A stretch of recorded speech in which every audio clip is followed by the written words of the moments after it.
Hello everyone, once again welcome back to my channel जिसका नाम है सोमदत्त स्पेशल बायोमेलोडी।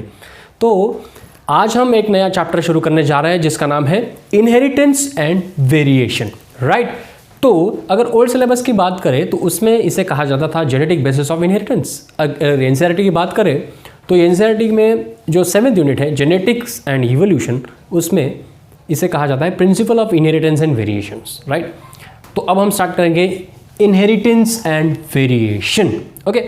तो ये जो चैप्टर है, अगर इसके हम बेसिक टर्म अगर अच्छे से अंडरस्टैंड कर लेते हैं तो आगे का जो टॉपिक है वो बहुत इजी हो जाता है हमारे लिए। जैसे कि हम मैथमेटिक्स में थ्योरी अगर हमारी अच्छी हो तो हमें प्रॉब्लम सॉल्व करने में कोई तकलीफ होती नहीं है, वैसे ही इस चैप्टर का है। अगर आप थ्योरी एंड कुछ टर्म्स उसके हैं अगर वो अच्छे से अंडरस्टैंड कर पाते हैं तो आगे के जो प्रॉब्लम्स है वो आपको जल्द से जल्द सॉल्व होते हैं और आपको ईजी इसमें ज़्यादा से ज़्यादा मार्क्स मिलने के चांसेस रहते हैं। इसके ऊपर बोर्ड के लिए भी बहुत सारे क्वेश्चंस होते हैं और कॉम्पिटिटिव के लिए भी बहुत सारे क्वेश्चंस होते हैं और वेटेज भी अच्छा खासा इसमें होता है। तो ये बातें कुछ याद रखो। अब स्टार्ट करते हैं, ठीक है। स्टार्ट करने से पहले एक एग्जाम्पल से स्टार्ट करते हैं। जैसे आपको पता है पेरेंट्स एंड ऑफस्प्रिंग, क्या पता है आपको? पेरेंट्स एंड ऑफस्प्रिंग, ये आपको वर्ड गया होगा। पेरेंट्स यानी मदर एंड फादर, ऑफस्प्रिंग यानी चाइल्ड, मदर फादर का बच्चा यानी ऑफस्प्रिंग, राइट। तो जैसे अगर हम बात करते हैं इसमें हमें सीखना क्या है, राइट। तो देखो यहाँ पे मैंने निकाला, यहाँ पे अगर ये मदर है, देखो ये मदर है, राइट, और ये फादर है, मदर जी एंड फादर जी, और इनसे जो फॉर्म होगी ऑफस्प्रिंग, जिसे हम बोलते हैं ऑफस्प्रिंग, राइट ना, ऑफस्प्रिंग, ओके, ऑफस्प्रिंग। तो मॉम डैड से जो बना है वो ऑफस्प्रिंग। तो यहाँ से यहाँ तक का सफ़र जो है इसमें मदर एंड फादर की इंफॉर्मेशन ऑफस्प्रिंग में आती है, ठीक है ना। क्योंकि ऑफस्प्रिंग जो फॉर्म हुई है उसमें कुछ मदर एंड फादर के कैरेक्टर आते हैं। कैरेक्टर की कौन सी बात कर रहा हूँ मैं? जैसा कि स्किन कलर है, आई है, नोज़ है, ठीक है ना, लिप्स है, ये बहुत सारे जो चाइल्ड होता है उसके मॉम डैड से मिलते जुलते हैं। आप ही देखो, आप अपने मॉम डैड की तरह दिखते हो, एग्जैक्टली नहीं दिखते लेकिन थोड़े बहुत तो दिखते हो, राइट। दैट इज क्या है वो? Expression of characters, right. Character का एक्सप्रेशन हुआ है, क्यों? क्योंकि मदर एंड फादर का जो इंफॉर्मेशन है वो आपके अंदर आया है, राइट। तो किस फॉर्म से आया है, कौन सा फैक्टर रिस्पॉन्सिबल है कैरेक्टर एक्सप्रेस होने में या कैरेक्टर लाने में या ट्रांसमिट करने में?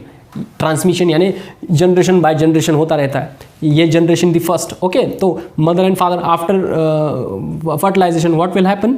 Zygote is form. जाइगोट में जो भी जाइगोट से बच्चा फॉर्म होगा उसमें कुछ कैरेक्टर एक्सप्रेस हो गए, तो वो कैरेक्टर मॉम डैड से आते हैं, राइट। तो ये जो पूरी प्रोसेस है इसमें कुछ फैक्टर है जो रिस्पॉन्सिबल है for what? Expression of character. तो उसी की बात हम पूरे चैप्टर में करने वाले हैं। समझ में आ रहा है कुछ? ठीक है, हाँ। तो स्टार्ट करते हैं, कुछ बेसिक चीज़ें हैं फिर उसके बाद देखेंगे आगे, ओके। अभी नोट्स भी निकालना शुरू करो जैसे जैसे मैं पढ़ाऊँगा आपको। पेन अपना निकालिए, राइट, बैठिए अच्छी तरीके से, एक ओके, हाँ। Let's start. तो जैसे कि कुछ बेसिक चीज़ें मैंने बताई, आपको पता है सेल होती है, राइट। एक सेल होती है और सेल में न्यूक्लियस होता है, राइट। तो ये जो सेल्स हैं, सेल का जो न्यूक्लियस होता है, न्यूक्लियस में क्या होता है? कुछ ऐसा मटेरियल दिखता है। तो न्यूक्लियस में कुछ ऐसा मटेरियल दिखता है जिसे हम बोलते हैं डीएनए। क्या बोलते हैं बेटा? DNA, right. तो ये जो डीएनए होता है इसमें हमारी इंफॉर्मेशन होती है। अगर कोई ऑफस्प्रिंग फॉर्म होता है तो मदर एंड फादर का डीएनए, तो उसमें उनकी क्या होती है? इंफॉर्मेशन जो चाइल्ड में आती है, तो इसमें हमारी इंफॉर्मेशन होती है। ये है डीएनए। डीएनए का छोटा सा सेगमेंट जिसे बोलते हैं हम जीन, ओके। अभी ये अगर इसको हमने सेपरेट किया, अगर सेपरेट करते हैं तो ये जो दो स्ट्रैंड होते हैं उनका जो छोटा सा सेगमेंट होता है, इस सेगमेंट्स को हम बोलते हैं जीन। क्या बोलते हैं बेटा? जीन। तो particular segment of the DNA. तो ये जो डीएनए होता है आगे जाके ये अपना कंडेंस फॉर्म में होता है, कंडेंस हो जाता है, जिसको हम बोलते हैं क्रोमोजोम। क्या बोलते हैं? क्रोमोजोम। तो यही जो क्रोमोजोम है क्या होते हैं? इसमें जो इन्फॉर्मेशन होती है इसमें भी ये जो जीन, इसमें भी जीन होते हैं। तो ये जो क्रोमोजोम है ये कंडेंस स्ट्रक्चर है डीएनए का, जो इंफॉर्मेशन पास होती है फ्रॉम जनरेशन बाय जनरेशन और one generation to the next generation, right. तो यही जो चीज़ है ये आती कहाँ से है? जो गैमेटिक सेल्स होते हैं हमारे, गैमेटिक सेल्स या सेक्स सेल्स कहें, स्पर्म है, ठीक है ना, एग है, तो इसमें जो न्यूक्लियस होता है, न्यूक्लियस में जो क्रोमोसोम्स होता है, इसमें मदर एंड फादर का अलग अलग होगा, राइट। तो इसमें कुछ इंफॉर्मेशन छुपी होगी जो ट्रांसमिट होती है जनरेशन बाय जनरेशन, राइट। तो ये जो पूरा है, इसे जीन को पहले कहा जाता था फैक्टर। तो ये क्या है एग्जैक्ट, इसका राज क्या है, किसने इसको ढूंढा है, तो ये बहुत सारा हम इस चैप्टर में देखने वाले हैं। आपको सिर्फ अभी मैं स्टार्ट करने वाला हूँ, तो यही आपको थोड़ा सा मैंने सिर्फ बेसिक फाउंडेशन था, थोड़ा सा मैंने बताया। ओके, तो आपको समझ में आया होगा क्या होता है। तो गैमेटिक सेल्स में जो होते हैं, सेक्स सेल्स में जैसे क्रोमोसोम्स, तो ये क्या होता है, इंफॉर्मेशन उससे पास होती है, ठीक है। अब हम देखेंगे कि इनहेरिटेंस का मतलब क्या है and variation. So mechanism of inheritance and variation हम अब देखेंगे, ठीक है। ओके, सो लेट्स स्टार्ट करते हैं। सो नेक्स्ट देखते हैं mechanism of inheritance. Mechanism of inheritance, तो पहले तो आपको समझना पड़ेगा इनहेरिटेंस क्या होता है, राइट ना। तो इनहेरिटेंस का मतलब है, इनहेरिटेंस का मतलब है कुछ तो ट्रांसमिट हो रहा है from one generation to the next generation, right. तो इनहेरिटेंस को हम हेरिडिटी भी कह सकते हैं, हेरिडिटी। ओके, हेरिडिटी का मतलब ऐसा होता है transmission of character, transmission of characters from one generation to the next generation, right. अभी इसे हम ऐसे भी बोल सकते, और parents to offspring, parents to offspring, ठीक है ना। मैंने पहले बताया आपको कि कैसे मॉम डैड से ऑफस्प्रिंग तक कैरेक्टर पास हो जाते हैं, राइट। तो parents to, transmission of character from parents to offspring, इसका मतलब है हेरिडिटी और इनहेरिटेंस। इनहेरिटेंस का यानी आनुवंशिकता भी बोल सकते हैं, राइट। तो यानी कि जैसे कि हमारे ऊपर, मैंने पहले बताया था आपको, हमारे जो कैरेक्टर्स होते हैं, जो एक्सप्रेस होते हैं, वो किसकी वजह से एक्सप्रेस होते हैं या किसके कहाँ से आए हैं, वो मॉम डैड से आए, तो इसे बोलते हैं हेरिडिटी। ओके, ट्रांसमिशन यानी इनहेरिट होना या ट्रांसफर होना एक जनरेशन से दूसरे जनरेशन तक, ठीक है ना। ओके, तो इनहेरिटेंस आपको समझा। अब हम देखेंगे कि वेरिएशन क्या होता है, ठीक है ना। वेरिएशन, तो वेरिएशन माने, इसको अच्छे से समझो, मॉम डैड के बाद जो चाइल्ड फॉर्म हो रहा है, वो उस चाइल्ड यानी वो जो ऑफस्प्रिंग है उसमें कुछ डिफरेंसेस है, यानी कि वो एग्जैक्टली नहीं दिख रहा है मॉम डैड की तरह, लेकिन दिख रहा है, थोड़ा बहुत दिख रहा है, ठीक है, मॉम डैड की तरह थोड़ा बहुत दिख रहा है, राइट। तो उस दोनों के कैरेक्टर उसमें आते हैं, यानी कि कुछ डिफरेंस होता है।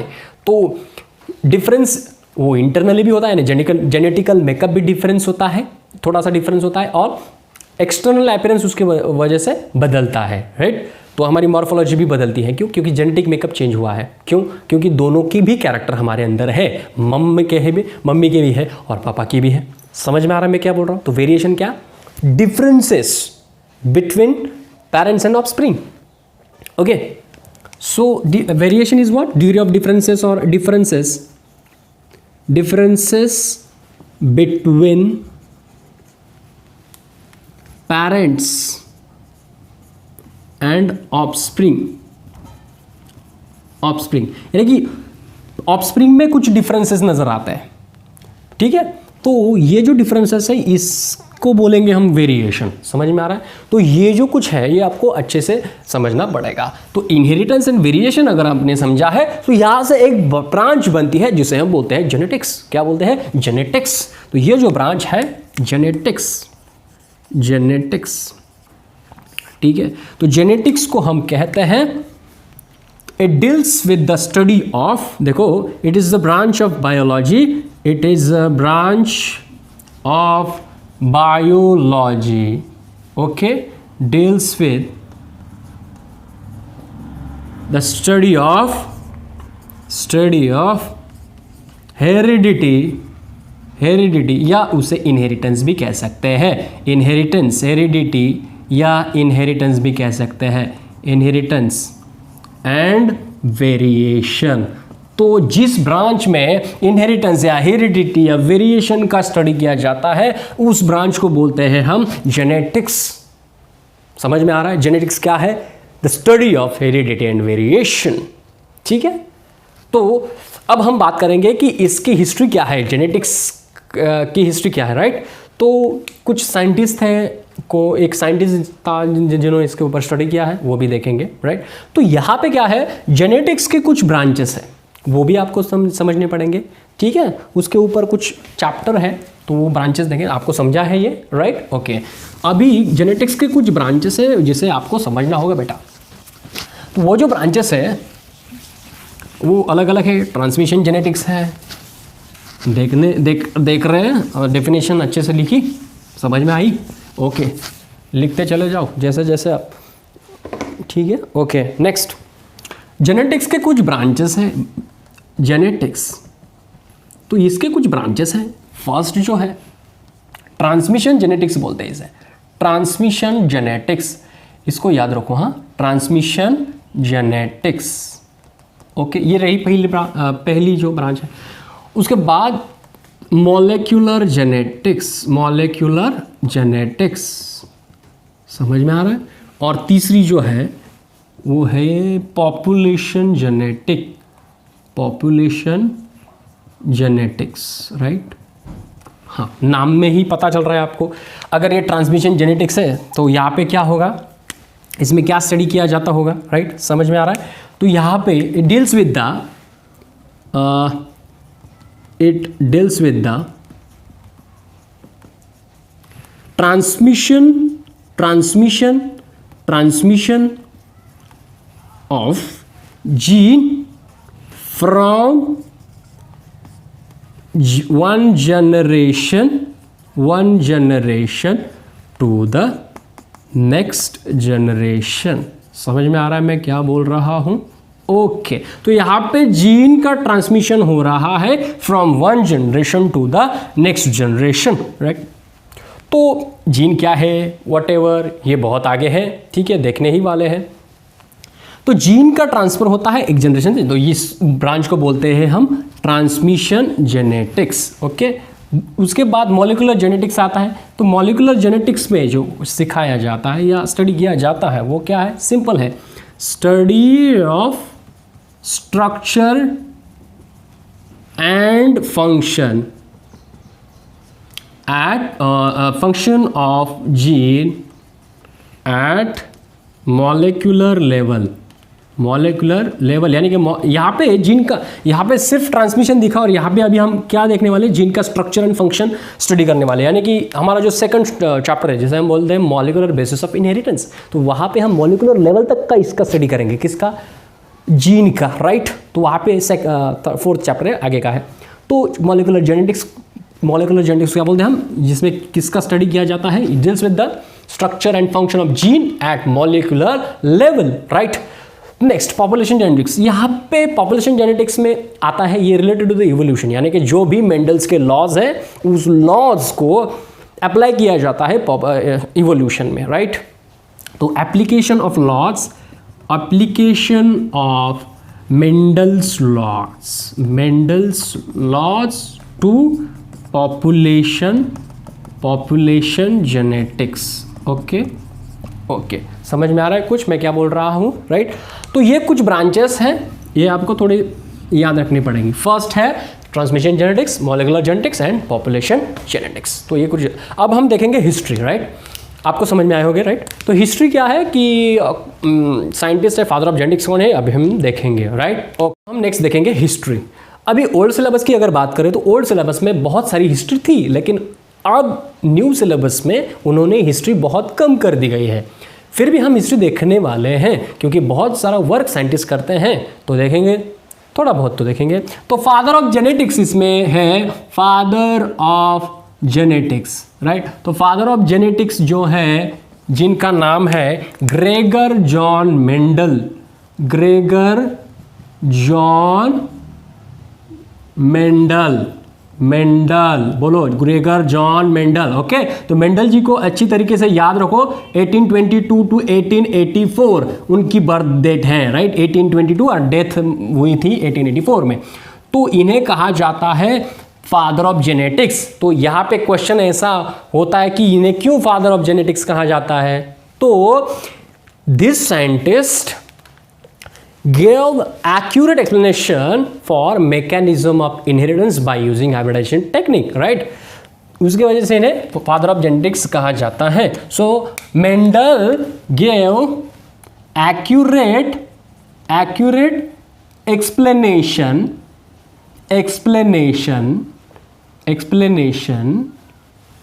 for mechanism of inheritance.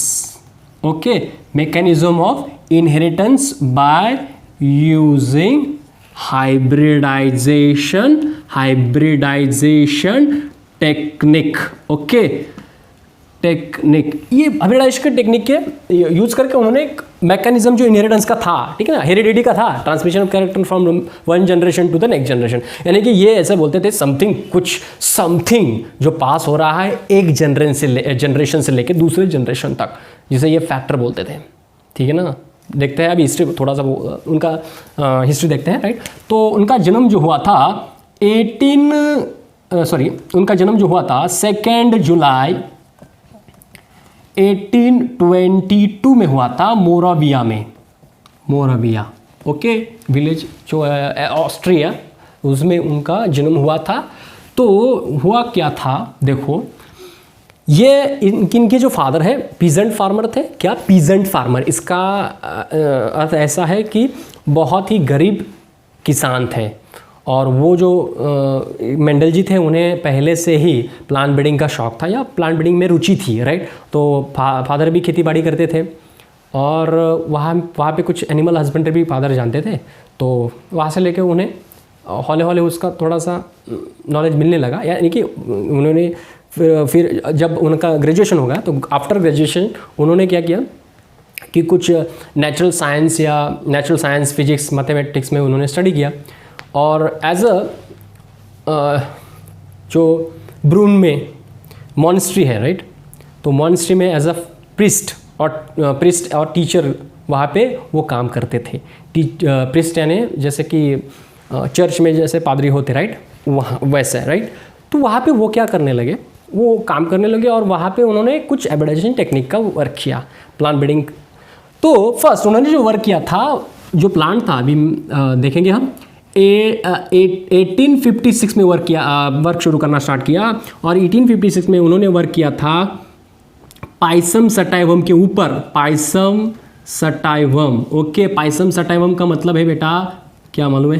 Pisum sativum का मतलब ये जो प्लांट है ये पी प्लांट है, यानी मटर का प्लांट बोलते हैं इसे, मटर, राइट। खाते हो मटर? ओके, हाँ, खाना चाहिए, अच्छा होता है सेहत के लिए। पाइसम सटाइवम, ये जो इसका जो नाम है ये बाइनोमियल नोमेनक्लेचर है, यानी कि जिनस का जो फर्स्ट लेटर होता है वो कैसा होना चाहिए, कैपिटल, और स्पीशीज का जो फर्स्ट लेटर होता है वो कैसा होना चाहिए, स्मॉल लेटर से स्टार्ट होनी चाहिए। क्योंकि यहाँ पे अगर देखें हम तो प्रिंटिंग में इटैलिक फॉर्म में होता है। बहुत सारे बच्चे आदत डाले, जब भी साइंटिफिक नेम दिखे अंडरलाइन करे, बहुत सारे बच्चे नहीं करते, तो ऐसे नहीं चलता, करनी पड़ती है, समझ आ रहा है, क्योंकि ये साइंटिफिक नेम है। ओके, नेक्स्ट, ठीक है, वो आगे क्या था। 1822 में उनका जन्म हुआ, 1856 में उन्होंने स्टार्ट किया वर्क। तो ये जो वर्क लगभग था, ये वर्क उन्होंने 6 ईयर तक किया, 6 साल तक हाइब्रिडाइजेशन वर्क किया, राइट। अभी उसके बाद ये क्यों लिया उन्होंने, क्योंकि ये जो प्लांट था ये, इसमें बहुत सारे कॉन्ट्रास्टिंग कैरेक्टर्स थे, वेरिएशंस बहुत थे, प्लांट में वेरिएशंस बहुत थे, कॉन्ट्रास्टिंग कैरेक्टर, यानी कि बहुत, अभी आगे हम देखेंगे कौन से कैरेक्टर उन्होंने देखे, राइट।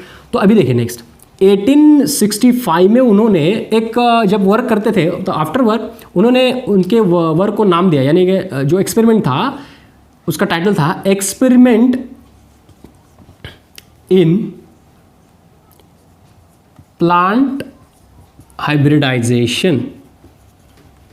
ये उनका था title, experiment in plant hybridisation.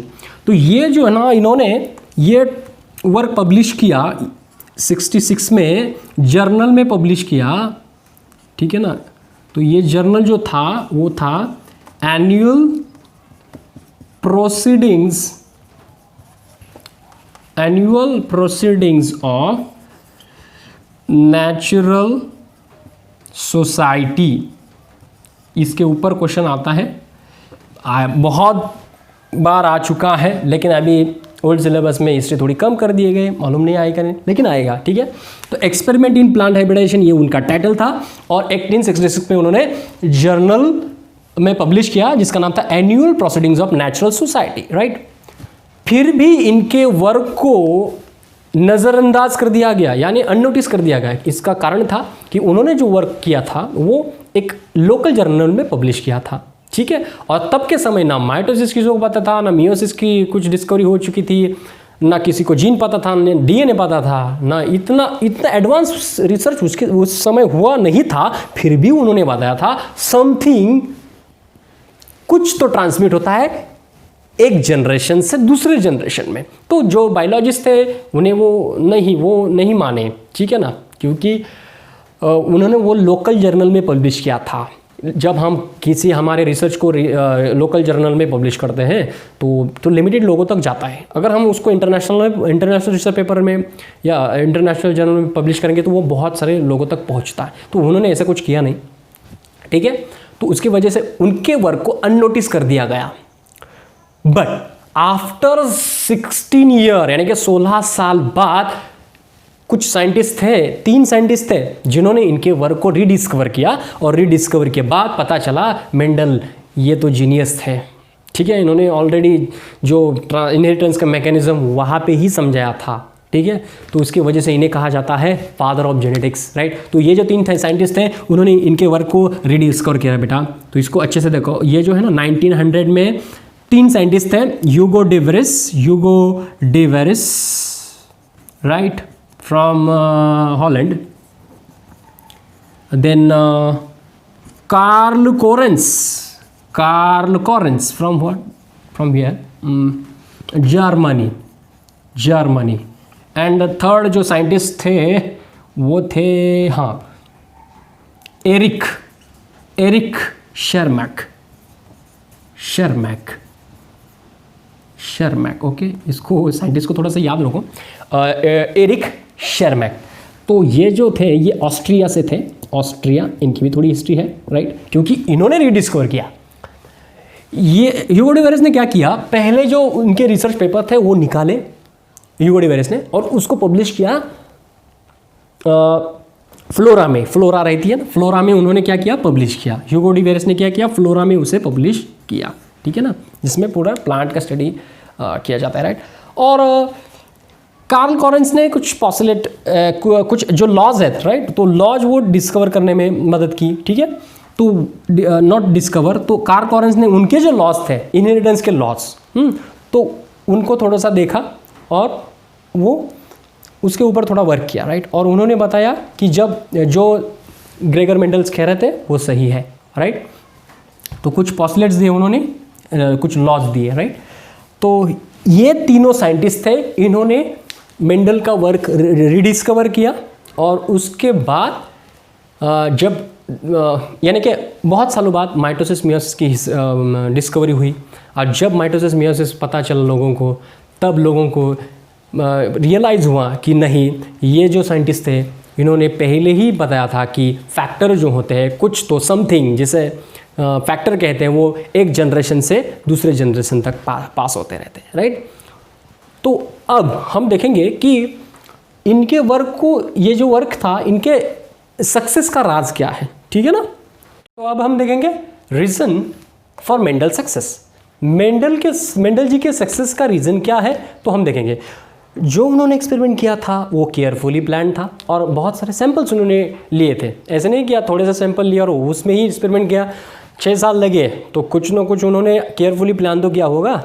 जैसे कि आपको अगर कॉम्पिटिटिव एग्ज़ाम करनी हो तो उसको कुछ प्लान किया, आपको आप कर ही रहे हो तो प्लान करना पड़ेगा, पहले बनाना पड़ेगा, हर एक चैप्टर को डिस्ट्रीब्यूट करने पड़ेगा, चैप्टर के बाद हर एक पॉइंट को डिस्ट्रीब्यूट करने पड़ेगा, राइट। उसके ऊपर नोट्स निकालने पड़ेंगे, ठीक है। अगर एक पूरे चैप्टर पर 10 पेज आप 10 या 20 पेज निकाल रहे हो, तो 20 पेज अगर आपके नोट्स हो रहे हैं तो आप उस नोट्स को आप क्या करेंगे, 20 नोट्स को फिर से उससे नोट्स निकाल के छोटा सा करेंगे, यानी कि वो रिकॉल के लिए आपको अच्छा रहेगा।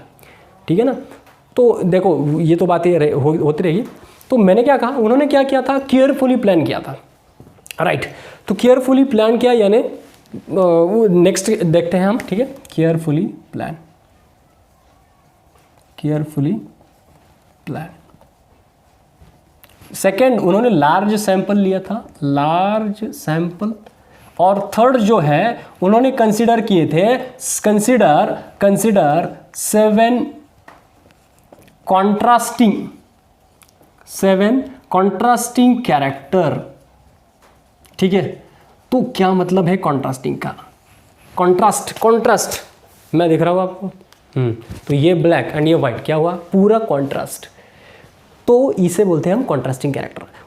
जो कैरेक्टर्स पायसम सटाइवम में बहुत थे, राइट। तो वही कैरेक्टर हम तो बात करेंगे यहाँ पे। तो समझ में आ रहा है, ऐसे नहीं कि ब्लैक एंड ग्रे में समझ में नहीं आया, इतना समझ में नहीं आया, राइट। लेकिन ब्लैक एंड व्हाइट में आए तो ये पूरा कॉन्ट्रास्ट हुआ, पर्पल एंड व्हाइट पूरा कॉन्ट्रास्ट हुआ, राउंड एंड रिंकल्ड ये भी पूरा कॉन्ट्रास्ट हुआ। तो 7 पेयर जो कॉन्ट्रास्टिंग कैरेक्टर्स थे, तो वो हम अभी डिस्कस करेंगे, उसके वजह से उन्हें सक्सेस मिली है, राइट। तो कौन से कैरेक्टर है डिस्कस करते हैं, राइट। तो नेक्स्ट ये जो कैरेक्टर्स है इसको देखते हैं, फिर आगे की बात करेंगे। तो characters 7 pairs of contrasting character. तो देखो आपको यहाँ पे एक चीज़ समझना ज़रूरी है, उन्होंने जो कैरेक्टर चूज़ किए हैं वो है कॉन्ट्रास्टिंग कैरेक्टर। तो अगर उन्होंने कॉन्ट्रास्टिंग कैरेक्टर चूज़ किए हैं तो यहाँ पे एक ज़रूरी बात समझनी है, कैरेक्टर्स एंड ट्रेट्स, राइट। तो कौन से थे मैं बताऊंगा। यहाँ पर मैंने लिखा है कैरेक्टर्स, यहाँ पे मैं लिखता हूँ ट्रेट। अभी ये नया वर्ड आपके लिए, ट्रेट क्या है, कैरेक्टर्स क्या है। देखो बहुत ही सिंपल है, कैरेक्टर्स यानी मैं दिख रहा हूँ, मेरी हाइट यानी कैरेक्टर्स हुआ, ठीक है ना। मेरी हाइट यानी कैरेक्टर्स हुआ, कैसी है, मैं टॉल हूँ या ड्वार्फ हूँ या शॉर्ट हूँ, ड्वार्फ और शॉर्ट। तो टॉल हूँगा मैं, अगर टॉल रहूँगा तो ये मेरा ट्रेट हुआ, मेरी हाइट मेरा कैरेक्टर्स है, और टॉल होना ये ट्रेट है। समझ में आ रहा है, टॉल एंड ड्वार्फ, ठीक है ना। हाँ ओके, तो कैरेक्टर्स ट्रेट आपको समझ में आए होंगे। तो कैरेक्टर्स की पहली बात हम करेंगे, उन्होंने जो प्लांट मटेरियल लिया था वो पाइसम सटाइवम था, और उन्होंने फर्स्ट कंसिडर किया हाइट ऑफ स्टेम, और हम प्लांट हाइट या उसे क्या बोल सकते हैं हम, स्टेम हाइट भी बोल सकते हैं, ठीक है। तो देखो, और इसे क्या कह सकते हैं हम, प्लांट हाइट, ठीक है। तो प्लांट हाइट दो प्रकार की, राइट, दो प्रकार की, यानी एक टॉल एंड ड्वार्फ, ठीक है ना, ठीक है, टॉल एंड ड्वार्फ। समझ में आ रहा है, ओके। तो नेक्स्ट, अब हाइट हो गई यहाँ पे थोड़ा सा, उसके बाद सीड कलर और seed shape, seed colour, okay, seed colour first था हाइट, सेकेंड है सीड कलर। तो सीड कलर में येलो एंड ग्रीन, ठीक है, green and yellow. Third character seed shape, तो सीड शेप में राउंड एंड रिंकल्ड, राउंड यानी ऐसा, रिंकल्ड का मतलब ऐसा, ठीक है ना, हो ना, round and wrinkled, okay. Fourth character जो उनका था, अभी सीड हो गया, सीड शेप हो गया, सीड कलर भी हो गया। थर्ड जो उनका था वो था फ्लावर कलर, ठीक है। इसको मैं फ्लावर कलर जो थे उसपे पर्पल एंड वाइट, तो ये दोनों प्रकार के फ्लावर पायसम सटाइवम में थे, ठीक है ना, पर्पल एंड वाइट। फिफ्थ जो है फ्लावर पोजीशन, तो फ्लावर पोजीशन टर्मिनल एंड दो प्रकार की पोजीशन हो सकती है, terminal and axial. Next pod colour, pod colour, तो पॉड कलर यहां पे देखो green pod colour and yellow pod colour. मैं यहां पे अगर बात कर रहा हूं तो पॉड की बात कर रहा हूं, ठीक है ना। Seventh character pod shape, pod का शेप इन्फ्लेटेड है या कंस्ट्रिक्टेड है, इन्फ्लेटेड या कंस्ट्रिक्टेड, ठीक है ना। इन्फ्लेटेड का मतलब देखो, इन्फ्लेटेड जो होता है वो ये ऐसा दिखता है, ठीक है ना। इन्फ्लेटेड का देखो यहाँ पे दिखाता हूँ मैं इन्फ्लेटेड कैसा होता है। इन्फ्लेटेड जो होता है वो जैसे ये देखो, ये हुआ इन्फ्लेटेड, और कंस्ट्रिक्टेड रहेगा तो ये होता है इन्फ्लेटेड, और कंस्ट्रिक्टेड रहेगा तो वो कुछ ऐसा, ठीक है ना। कंस्ट्रिक्टेड रहेगा तो कुछ सपोर्ट दिखेगा, ठीक है। तो ये 7 पेयर्स ऑफ कॉन्ट्रास्टिंग कैरेक्टर उन्होंने लिए। पहला था स्टेम, प्लांट हाइट और हाइट ऑफ स्टेम, ऐसा भी बोलते हैं। तो इसको एक मैं छोटा सा ट्रिक बताने वाला हूँ कि इसको कैसे याद रखें, ठीक है। तो 7th पेयर को याद कैसे रखें, छोटी सी ट्रिक है, अच्छे से देखो इसे। 7 पेयर, राइट, हमने देखे हैं 7 pair of contrasting character, contrasting character हमने देखे, ओके। तो इसको एक ट्रिक्स छोटी सी मैंने निकाली है, इसको अच्छे से देखो। देखो अगर पहले तो आपको पता है 7 है, right, stem height, okay, S, ठीक है, स्टेम हाइट है ना। तो स्टेम हाइट जो है वो कैसी है, टॉल है या ड्वार्फ है। Stem height, tall and dwarf, stem height, tall and dwarf, समझ में आ रहा है। फर्स्ट, उसके बाद एस फिर से, क्यों, सीड, सीड कलर येलो है या ग्रीन है, येलो है या ग्रीन है। सीड शेप, सीड शेप कैसा है, राउंड है या रिंकल्ड है, ओके। उसके बाद फ्लावर कलर पर्पल है या वाइट है, समझ में आ रहा है।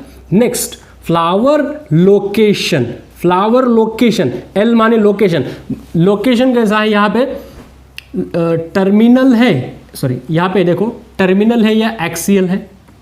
तो टर्मिनल एंड एक्सियल का मतलब देखो, ये जो कैरेक्टर है ना, इसको समझने के लिए देखो, टर्मिनल एंड एक्सियल का मतलब ऐसे होता है, अगर ये प्लांट है छोटा सा और यहाँ अगर फ्लावर ऊपर आएंगे, राइट, तो इसको हम बोलेंगे टर्मिनल। क्या बोलेंगे, टर्मिनल पोजीशन, ठीक है ना, एक्साइल, नॉट एक्साइल, टर्मिनल। अगर फ्लावर प्लांट में यहाँ आएंगे एक्सेल पोजीशन में, तो इसे हम बोलते हैं एक्सियल। समझ में आ रहा है आपको। यहाँ पे मैं दोगे टर्मिनल यानी ऊपर, लोकेशन कहाँ है, फ्लावर का ऊपर है, तो फ्लावर लोकेशन टर्मिनल रहेगा तो ये, और एक्सियल रहेगा तो यह, ठीक है ना। समझ में आ रहा है कुछ, ओके। तो ये कुछ थे कैरेक्टर। अभी देखो flower location, terminal and axial, उसके बाद S triple S F F हो गया। उसके बाद क्या हुआ, पॉड बचा। तो पॉड कलर फिर से येलो है या ग्रीन है, ठीक है। पॉड शेप, पॉड शेप में क्या बोल सकते हैं हम, इन्फ्लेटेड है या कंस्ट्रिक्टेड। समझ में आ रहा है। तो इस ट्रिक को अच्छे से याद रखो, या आप राइट कर सकते हो इसे। क्या है, समझ में आ रहा है, okay. Seed, sorry, stem height या प्लांट हाइट बोल सकते हैं, PHB बोल, stem height, seed colour, okay, flower colour, flower location, pod colour and pod shape. तो यहाँ पे 7th ए भी और एक कैरेक्टर है जैसे 7th ए बोलते हैं, वो है सीड कोट कलर, ठीक है, उसको भी यहाँ पे लिया जा सकता है। तो ये कुछ ट्रिक्स थी इसको अंडरस्टैंड करने के लिए। तो मेंडल के सक्सेस का रीज़न क्या था, ये जो उन्होंने कॉन्ट्रास्टिंग कैरेक्टर लिए, इसकी वजह से उन्हें बहुत सारे रिजल्ट्स आए, राइट। कि ये जो 7 पेयर्स ऑफ कॉन्ट्रास्टिंग कैरेक्टर है ये इजीली रिकग्नाइज्ड होते थे, राइट। तो उनको ये भी हेल्प हुई कि ये क्या होते थे, इजीली रिकग्नाइज्ड। ओके, और कुछ बात हम कर सकते हैं क्या, यस, क्योंकि ये जो कैरेक्टर है ये कैरेक्टर कंट्रोल करते हैं कुछ फैक्टर, ठीक है। So contrasting characters controlled by factor, okay, each. So in pea plant 7 pair of contrasting character controlled by this factor. तो ये तो वही तो मेंडल जी बोल रहे थे, कुछ तो फैक्टर है वो क्या कंट्रोल करते हैं, राइट। एंड लास्ट का जो हम देख सकते हैं, जैसे कि ये जो कैरेक्टर है या ये जो फैक्टर्स हैं, ये फैक्टर्स होते हैं सेपरेट क्रोमोसोम पे यहाँ या लोकेट होते हैं, यानी कि ये जो फैक्टर्स हैं, फैक्टर्स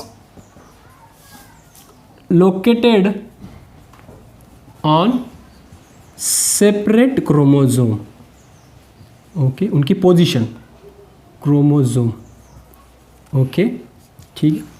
अभी देखो ये हुआ, ठीक है। तो ये पूरा जो हमने देखा, पहले उसने क्या किया, केयरफुली प्लानिंग किया, अच्छे से लार्ज सैंपल लिए, 7 पेयर ऑफ कॉन्ट्रास्टिंग कैरेक्टर लिए जो मैंने आपको बताए, और उसके बाद उसने जब उसे पता चला कि कुछ तो है, something, and that is what, factors, जो इसको कंट्रोल करते हैं, ट्रेट को कंट्रोल करते हैं, राइट। तो ये जो फैक्टर है ये क्या होते हैं, दिस फैक्टर ट्रांसमिटेड